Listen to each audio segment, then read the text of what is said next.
ইয়া কাবিরু, ইয়া আকবারু, ইয়া মুতাকাব্বিরু 41 বার পাঠ করে ফু দিলে কি হয়? আমি আবার বলছি, ইয়া কাবিরু, ইয়া আকবারু, ইয়া মুতাকাব্বিরু 41 বার পাঠ করে ফু দিলে কি হয়? খুবই দামি এবং গুরুত্বপূর্ণ আমলটি। আমলটা আপনি শিখে রাখুন, আপনার কাজে রাখবে। আমলটি কখন কিভাবে করবেন, কোন নিয়মে করবেন, আমলটি করে কিভাবে আপনি উপকৃত হবেন আমি বলে দিচ্ছি। বিস্তারিত জানার জন্য, আমলটি শিখে রাখার জন্য ভিডিওটি না টেনে না কেটে ধৈর্য এবং মনোযোগ সহকারে শেষ পর্যন্ত আপনি দেখতে থাকুন, তাহলে সঠিক নিয়মে আপনি আমলটি করতে পারবেন। প্রিয় ভাই বোনেরা, শুরুতে বলে দেব কোনভাবে আপনি আমলটি করবেন, কোন সময় করবেন, আমলটি করে কিভাবে উপকৃত হবেন। চলুন কিভাবে আমলটি করতে হয় জেনে নেওয়া যাক। আমলের শুরুতে আপনাকে উত্তমরূপে পবিত্রতা অর্জন করতে হবে। পবিত্রতা অর্জন করে আপনি পবিত্র একটি স্থানে বসবেন। সে স্থান বিছানার উপরে হতে পারে বা নামাজের মুসল্লার উপরে হতে পারে। যে স্থানে আপনার বসে আরাম হবে সেই স্থানে বসে আপনি আমলটি করতে পারেন। তো প্রিয় ভাই বোন, এভাবে বসে সর্বপ্রথম কি পাঠ করবেন? জীবনের গুনার কথা স্মরণ করে ক্ষমা প্রার্থনা করবেন। আস্তাগফিরুল্লাহ রাব্বি মিন কুল্লি যামবি ওয়া আতুবু ইলাইহি লা হাওলা ওয়া লা কুওয়াতা ইল্লা বিল্লাহিল আলিয়্যিল আযীম। যখন পাঠ করে হয়ে যাবে, এরপর 3 বার দুরূদ শরীফ সাল্লাল্লাহু আলাইহি ওয়াসাল্লাম সাল্লাল্লাহু আলাইহি ওয়াসাল্লাম সাল্লাল্লাহু আলাইহি ওয়াসাল্লাম ইস্তিগফার দুরূদ শরীফ যখন পাঠ করা হয়ে যাবে, এরপরে আপনি সেই নাম পাঠ করবেন। প্রিয় ভাই বোনেরা, যখন নাম পাঠ করবেন আল্লাহ রাব্বুল আলামিনের কাছে বলবেন। এমনিতেই তো আল্লাহ রাব্বুল আলামিন খুশি হয়ে যান তার নাম পাঠ করলে। আল্লাহ রাব্বুল আলামিন অত্যন্ত খুশি হয়ে যান, যা চাইবেন তাই দান করবেন নাম পাঠ করে যখন চাইবেন। আল্লাহ রাব্বুল আলামিন কি চমৎকার করে জানিয়ে দিয়েছেন, উদউনি আস্তাজিব লাকুম। বান্দা, আমাকে ডাকতে দেরি, ডাকের উত্তর দিতে দেরি করি না। আমার কাছে চাইতে দেরি, আমি তোমার চাওয়া পাওয়া পূরণ করতে দেরি করি না। সুবহানাল্লাহি বিহামদি। তাই আল্লাহ রাব্বুল আলামিনের কাছে চাইবেন, যা দরকার হয় আল্লাহ রাব্বুল আলামিনের কাছে চাইবেন, সাথে সাথে আপনার সকল আশা আকাঙ্ক্ষা বাসনা কামনা পূরণ করে দিবেন আপনি যদি তার নাম পাঠ করতে পারেন। প্রিয় ভাই বোনেরা, আপনি যদি একজন অভিভাবক হয়ে থাকেন, পিতা বা মাতা, আপনার সন্তান যদি আপনাকে ডাকে বাবা বলে, মা বলে, আপনার হৃদয়টা জুড়িয়ে যায়। আল্লাহ রাব্বুল আলামিনও চান যে আমার বান্দা আমাকে যেন বেশি বেশি ডাকুক, আমাকে স্মরণ করুক, আমাকে বেশি বেশি আমার নামের তাসবিহ আদায় করুক, আমার জিকিরে ফিকিরে সদা সর্বদা থাকুক। সেটা আল্লাহ রাব্বুল আলামিন চান। আল্লাহ রাব্বুল আলামিন খুশি হয়ে যান তাকে ডাকলে। তাই এই নামটি পাঠ করুন। যখন পাঠ করুন আল্লাহ রাব্বুল আলামিনকে বলবেন, আল্লাহ আমার আমলকে কবুল করুন। যে সমস্যা সমাধানের জন্য আমলটি করতেছে সেই সমস্যা আপনি সমাধান করে দিন। এভাবে বলে তারপরে সেই নাম পাঠ করবেন। পরবর্তীতে বলে দিচ্ছি আমি কোন উদ্দেশ্যের জন্য আপনি আমলটি করলেন। আগে নামটি বলে নেই। ইয়া কাবীরু, ইয়া আকবারু, ইয়া মুতাকাব্বিরু। ইয়া কাবীরু, ইয়া আকবারু, ইয়া মুতাকাব্বিরু। ইয়া কাবীরু, ইয়া আকবারু, ইয়া মুতাকাব্বিরু।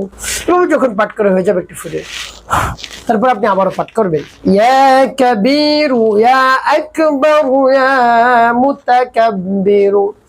ইয়া কাবীরু, ইয়া আকবারু, ইয়া মুতাকাব্বিরু।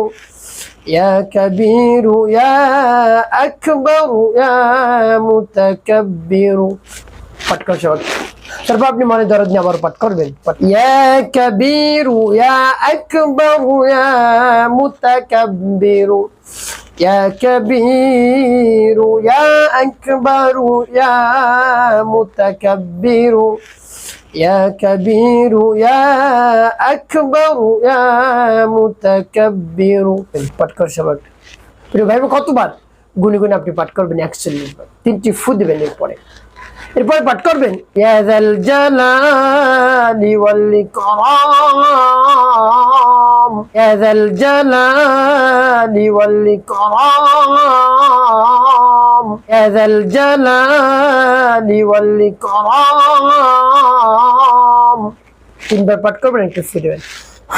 এরপরে সর্বশেষ নবীজি সাল্লাল্লাহু আলাইহি ওয়াসাল্লামের মুহাব্বত নিয়ে, ভালোবাসা নিয়ে আপনি 7 বার দুরূদ ইব্রাহিম পাঠ করবেন। আল্লাহুম্মা সাল্লি আলা মুহাম্মাদ ওয়া আলা আলি মুহাম্মাদ কামা সাল্লাইতা আলা ইব্রাহিম ওয়া আলা আলি ইব্রাহিম ইন্নাকা হামিদুম মাজিদ। আল্লাহুম্মা বারিক আলা মুহাম্মাদ ওয়া আলা আলি মুহাম্মাদ কামা বারাকতা على إبراهيم وعلى آل إبراهيم إنك حميد مجيد صل على محمد وعلى آل محمد كما صليت على إبراهيم وعلى آل إبراهيم إنك حميد مجيد اللهم بارك على محمد وعلى آل محمد كما باركت على إبراهيم وعلى آل إبراهيم إنك حميد مجيد صل على محمد وعلى آل محمد كما صليت على إبراهيم وعلى آل إبراهيم إنك حميد مجيد اللهم بارك على محمد وعلى آل محمد كما باركت على إبراهيم وعلى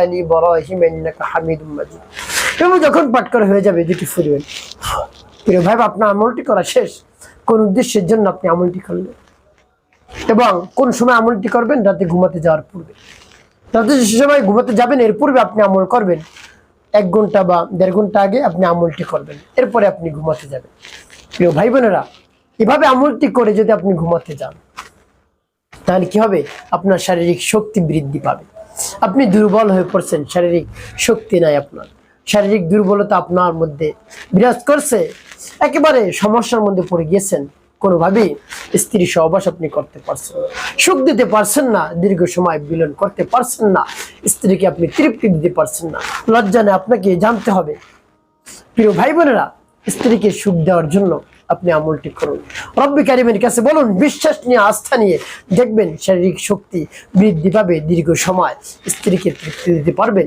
স্ত্রীর সাথে সময় দিতে পারবেন স্ত্রীকে বেশি সময় আনন্দ দিতে পারবেন সুখ দিতে পারবেন আপনার উপর আনন্দিত হয়ে যাবে আপনার স্ত্রী আপনার উপর সন্তুষ্ট হয়ে যাবে তো প্রিয় ভাই বোনেরা যদি দুর্বলতা থাকে আর দুশ্চিন্তার কারণ নাই হতাশাগ্রস্ত হয়ে পড়ছেন হতাশাগ্রস্ত কারণ নেই রব্বে কারিমের শরণাপন্ন হন তাকে ডাকুন দেখবেন সব সমস্যার সমাধান আল্লাহ রাব্বুল আলামিন আপনাকে দিয়ে দেবেন প্রিয় ভাই বোনেরা আমলটি চালিয়ে যাবেন এবং বেশি বেশি দান সদকা করবেন এবং নামাজ ছাড়বেন না কখনো মানুষের খেদমতে কাজ করবেন কল্যাণে কাজ করবেন অবশ্যই আপনার জীবন সুখময় এবং শান্তিপূর্ণ হবে ইনশাআল্লাহ।